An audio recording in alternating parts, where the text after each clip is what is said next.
Wala nang maraming paligoy-ligoy pa, diretso sa punto na. Maiksi lang ang komentaryo, pero diretso sa punto. Maraming kuro-kuro, may tiwali, may totoo. Dito, sa puntong diretso tayo. Punto, diretso. Magandang gabi mga kabunyog, mga kababayan. Welcome sa isa na namang episode ng ating gabi-gabing talakayan. Mga kabunyog, tuloy umano, ito yan, working visit ni PBBM sa Canada, tuloy. O yan. Ang working visit po na yan ay July 1. July 1 to 4, mga kabunyog. So, ano ito? Kumbaga, medyo marami ang nagre-react dito dahil alam naman natin na ngayon ay may nagaganap na rally ang Iglesia ni Cristo at mga DDS. At hindi pa rin ito tapos, binigyan pa ng permit ng Quezon City hanggang July 1. May rally ang itong mga INC at mga pro Duterte na mga grupo. Kaya marami ang nagsasabi, hindi dapat umalis ang presidente. Dapat nandito siya sa bansa. Ang ginagawa ng mga DDS, ang ginagawa nilang propaganda, natakot daw ang Pangulo, kaya tinatakasan ito ang rally ng Iglesia ni Cristo, ng mga DDS. At mayroon ding nagsasabi, medyo hindi maganda yan. Baka samantalahin ng mga nagpaplano ng kudeta o kung anumang mga destabilisasyon sa gobyerno, baka samantalahin ito habang wala ang Pangulo. Kaya ang tanong ngayon, tama ba ang desisyon na ito ng Pangulo na sa kabila ng may nagaganap na rallies ang mga DDS at ang mga INC, ay aalis ang Pangulo July 1 to 4. Working visit, tuloy ang pagbiyahe niya sa bansang Canada. Mayroon ding mga nagsasabi, tama lang yan na ituloy niya ang biyahe kasi hindi magiging maganda ang impresyon o dating sa kanya. At sa bansa, syempre nakapaghanda na ang Canada diyan sa working visit na yan. Kumbaga grabe ng paghahanda ng bansang Canada diyan. Tapos kung hindi niya yan itutuloy, hindi maganda ang imahe ng Pilipinas niyan. Ang sasabihin ba na hindi matutuloy ang visit sa Canada dahil may mga rallies na nagaganap sa bansa? Hindi maganda yung magiging diyan sa bansang Canada. Grabe na yung paghahanda nila.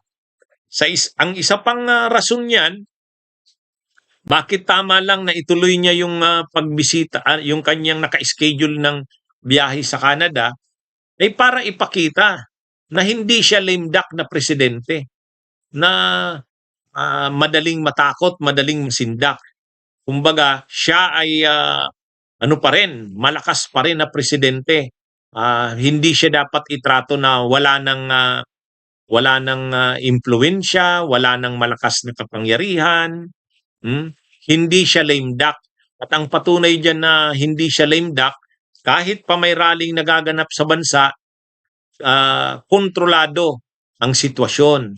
At hindi siya nangangamba sa banta na yan, kung anumang banta yung mga rallies na yan, kasi naniniwala siya na matatag ang kanyang administrasyon. At ang patunay niya na matatag pa ang administrasyon ay kaya niyang magbiyahe sa ibang bansa, sa Canada, kahit pa may mga rallying nagaganap.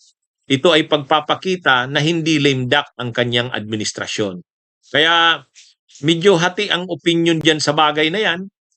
Mayroong nagsasabi hindi dapat siya umalis sa panahong ito. Dapat critical tong period na to, minomonitor niya ito. Yan ang sabi naman ng iba. Ang mga DDS naman, ang ginagamit nilang naratibo o propaganda, aalis daw ang Pangulo, tatakasan dahil may rally nga, tatakas dahil may rally ngang nagaganap. Pero sa isang banda rin nga, yun din, ang paliwanag din naman ng ibang mga nag-uobserba, tama lang yon na ituloy ang rally kasi hindi nga maganda ang magiging dating sa ating relasyon sa ibang bansa, sa Canada. Hindi maganda na naghanda sila, matagal na naghanda, tapos ika-cancel lang yung biyahe last minute. Pangalawa, hindi rin magiging maganda ang dating kasi lalabas lame duck. Lame duck ang administrasyon. Kaya ano ito mga kabunyog, abangan natin itong susunod na mga araw, July 1 to 4 ang biyahe ng Pangulo. At ang sabi naman ng Malacanang, naniniwala naman ang Malacanang na kontrolado naman ang sitwasyon, walang problema. Naglabas na rin kasi ng statement ang AFP, ang DILG na bagamat may rally na ginagawa itong mga DDS at ang INC, kontrolado ang sitwasyon. Naniniwala ang Armed Forces of the Philippines na hindi pa dadala sa mga destabilisasyon o kung anumang mga kudeta-kudeta habang wala ang Pangulo. Kaya ano ito mga kabunyog, mga kababayan, para sa marami, mas tinitingnan nilang tama yung desisyon na yan ng Pangulo.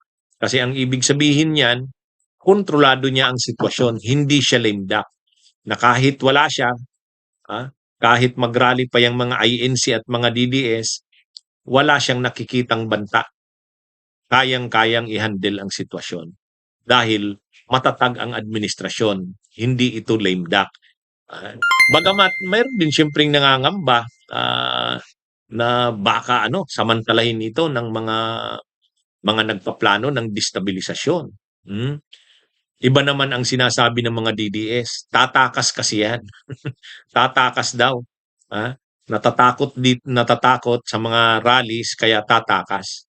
Anyway, mga kabunyog, mga kababayan, ang desisyon ng Pangulo, inanunsyo na ng Malacanang, tuloy ang biyahe. 1 to 4 July. So habang wala ang Pangulo, posibleng maraming mga kaganapan, Posibleng maraming mga kaganapan. At sa July 6, magsisimula na rin ang impeachment trial. Kaya mga kabunyog, mga kabayan, itong mga susunod na araw magiging mainit ang sitwasyon ng politika sa ating bansa. Magandang araw sa inyong lahat. Mabuhay po tayo. Bunyog, bunyog, halikan na kasama ka. Bunyog, kapag buklod ay may pag-asa. Luzon, Visayas, Mindanao, isa ang pananaw. Sa bagong Pilipinas ang bunyog isisigaw.